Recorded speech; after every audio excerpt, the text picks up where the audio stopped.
Betting apps ప్రమోషన్స్కి సంబంధించిన కేసులో ED దృష్టి పెట్టింది.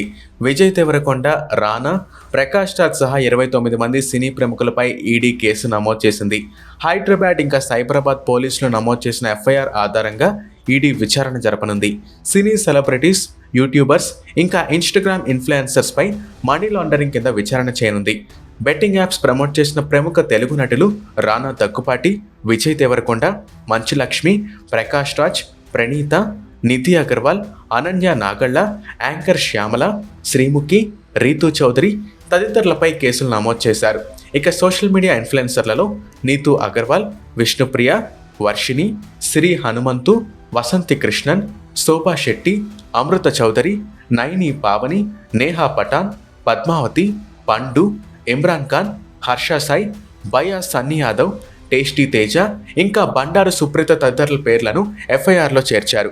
వీరితో పాటు పలువురు యూట్యూబర్లు ఇంకా సోషల్ మీడియా ఇన్ఫ్లుయెన్సర్స్పై ఈడీ కేసు నమోదు చేసింది. వీళ్లతో పాటు ఇంకొంతమంది యూట్యూబ్ ఇన్ఫ్లుయెన్సర్ల మీద కూడా కేసు నమోదు చేశారు, కానీ వాళ్ళ పేర్లు ఇంకా బయటికి రావాల్సి ఉంది.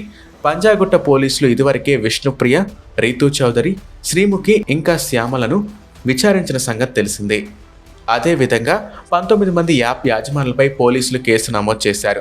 ఈడీ విచారణకు కారణమైన యాప్స్లో jungleramme.com, A23, YOLO 247, fair play, Jeetwin, విబుక్, తాజ్ 77, వివి బుక్, ధనీ బుక్ 365, మామా 247, Telugu 365, S365, Jai 365, Jetex, Parimatch, Taj 777 book, Andhra 365 వంటి వాటి పేర్లు ఉన్నాయి.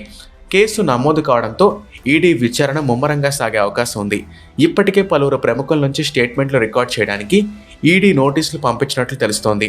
అయితే గతంలో ప్రకాష్ రాజ్ నాకు ఈ బెట్టింగ్ యాప్స్కి ఎటువంటి సంబంధం లేదు, బెట్టింగ్ యాప్ ప్రమోట్ చేయడం తప్పని తెలిసి మానేశాను, వాళ్ళు ఎంత అడిగినా నేను మళ్ళీ ఆ బెట్టింగ్ యాప్స్ ప్రమోషన్స్ జోలికి వెళ్ళలేదు అని మొరపెట్టుకుంటూ ఒక వీడియోని రిలీజ్ చేసిన సంగతి తెలిసిందే. ఇప్పుడు సర్వత్రా ఆసక్తి మొత్తం ఈ సెలబ్రిటీస్ పైనే ఉంది. చూడాలి ఈ కేసుపై ఎలా రియాక్ట్ అవుతారా అని.